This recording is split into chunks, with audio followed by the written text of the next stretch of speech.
You can access the entire episode now on our website, forbiddenknowledge.news, Rumble, and all podcast platforms.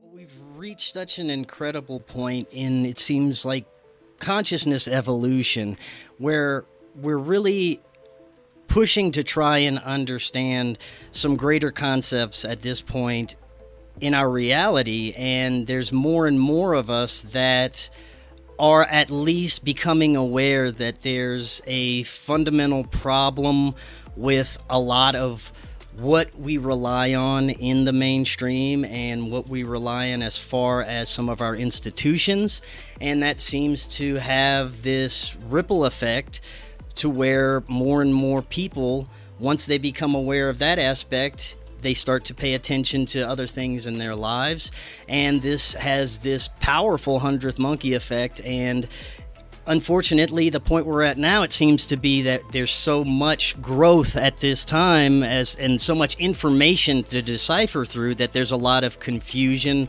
a lot of fear, and a lot of people are probably not sure where to go with all this. So this is great that we can actually come here and discuss these things and maybe try and get a better overall perspective of what's going on. I know you've been looking at some of the bigger events unfolding lately, and you sent me a message about the Olympics and some of the other parallel events that are unfolding right now that are causing division. Talk a little bit about what you're seeing in some of those events like the Olympics and what we're tuning into basically as this theater. Okay, I think that's a good subject to begin with. Let me preface by giving you a couple of examples that I think are small in comparison to the Olympics, and then we can kind of build up to that. So, and based on your original question, I think that comes into play as well. So let's look at, for example, before we get to the Olympics, wildfires in the United States. I first noticed this when we had those fires in Lahaina and Maui, and you had one side of the media, mostly the mainstream, saying that this was climate change. You had the alternative media saying, no, it's not climate change. It's directed energy weapons, and it's geoengineering. And I said, well, those things exist, but I don't think that that's what caused these fires. Oh, but they're very suspicious. Well, sure, maybe they're suspicious. It might also be not that the fires are suspicious. It might be more so that the way that massive corporations react to stealing essentially, or gobbling up the land in a disaster, that might seem suspicious. Sure, no doubt about it. But that doesn't mean some kind of geoengineering DEW was used. Again, not that doesn't exist. So I kind of noticed it then when I was told some really nasty things by some of my listeners that they weren't going to listen to me anymore because I denied the truth of DEWs. And I thought, I didn't. I read them on Boeing's website, Raytheon's website, Lockheed Martin's website. I just don't buy what the alternative media is selling. But I don't buy the mainstream media either. I thought it was negligence, just like what happened in Paradise, California, where in court it came out that the power company was largely responsible for the fire because they did not take care of the power lines. So people want to believe in climate change or geoengineering, DEW weapons. Like, again, there's a little bit of truth to both sides of that, but that then allows the company that was negligent, and of course the government in California that's negligent and doesn't want to do forest work, it allows them to get away quite literally with murder. So that's an example of, and I started thinking more like that with every issue, and I thought the same thing with, I don't know what I can and can't say for. You can say whatever you want for this stream, man. No limits here. Well, I didn't mean that in terms of censorship. I just meant that in terms of I didn't want to say a keyword and you got kicked off of some platform. But go for it.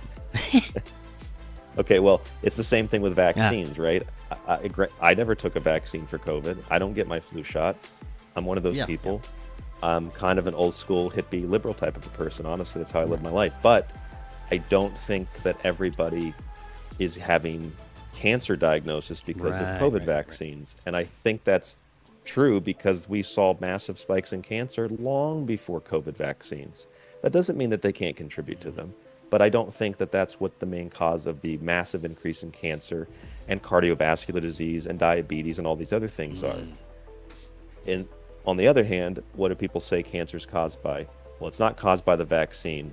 It must be caused by the sun. It's the sun's fault. That's kind of like the climate change version of it, right? It's the sun's fault. It's the UV radiation, which sure, yeah, there's truth to that. I just don't think the cancer is caused by vaccines or it's caused by the sun. I think it's caused by our diets and things that we interact with in the environment.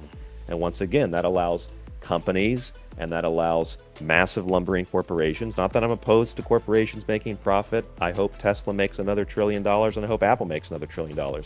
But I'm saying that I think these companies can get away, once again, quite literally with murder by focusing on things that have nothing at all to do with the root source of the problem.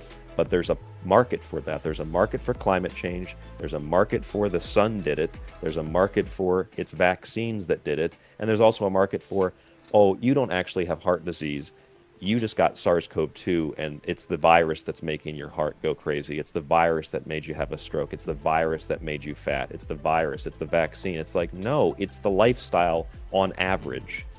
So I say that because I think that those are kind of they're large macrocosmic examples if we look at them individually. But in terms of the Olympics, I would consider them microcosmic because the Olympics is such a massive event. It's a global event to the point where I think they estimated during the Tokyo Olympics, close to half the world's population watched. That's a lot of people. It was like 3.4 billion or something. It was over 3 billion. I don't know what the exact numbers were. That's a lot of people that watched them. That's like half the world's population. So it's a lot of people, right? Way more than the Super Bowl. So same kind of a thing happened during the Olympics. I like the Olympics mostly. I mean, I enjoy watching hockey when there's the Winter Olympics. I got into water polo a couple of years ago. I watched the water polo matches. I like watching football or soccer. Sometimes I watch basketball games. But my point is, I kind of like the Olympics, but I understand the history of the Olympics.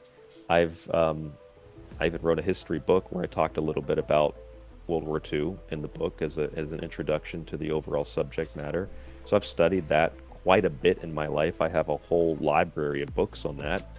So yeah, I understand that 1936 Berlin, most of the modern Olympic Games, the way that we view them and the way that they're portrayed are derived from Leni Riefenstahl, and it's derived from the Nazi Party trying to glorify and trying to propagandize the public to accept what Hitler wanted, and that was a united world, a united European Union, which we eventually got without Hitler anyway, just with other countries controlling it.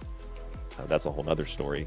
But yeah, I understand that's where a lot of it comes from. It's obviously also the old Greek Olympic Games and the parallel games called the Pythian Games, or the Serpent Games, the Pythian Games, which were those of Apollo and the Python in the myth, which relate to the Oracle of Delphi because that's where the Python was. So like I'm aware of all that, but I still like the Olympics. I think the mythology and the history is really fascinating. But what I don't like is when there's the opening ceremony, and before the opening ceremony, like, sure, I'm going to look at it because it's global and there's going to be symbolism. Everything is symbolism. There's symbolism in the background of your video right now, and in the back, these are all kanji here on my wall. These are all symbols, right? Everything's a symbol. The color of my shirt is a symbol.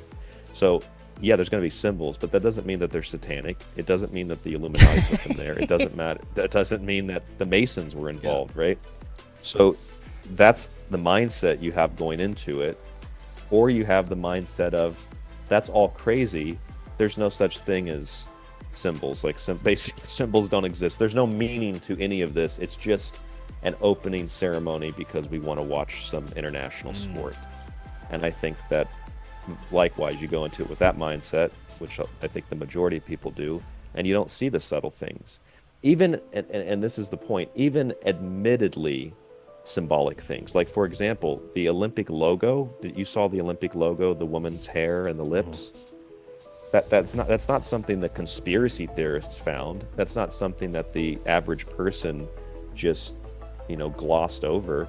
It was what the French government said. They designed the logo to be Marianne, or Marianne, the goddess of freedom and liberty. Basically, Our Lady Libertas, or the Latin Libertas, or Our Lady Liberty.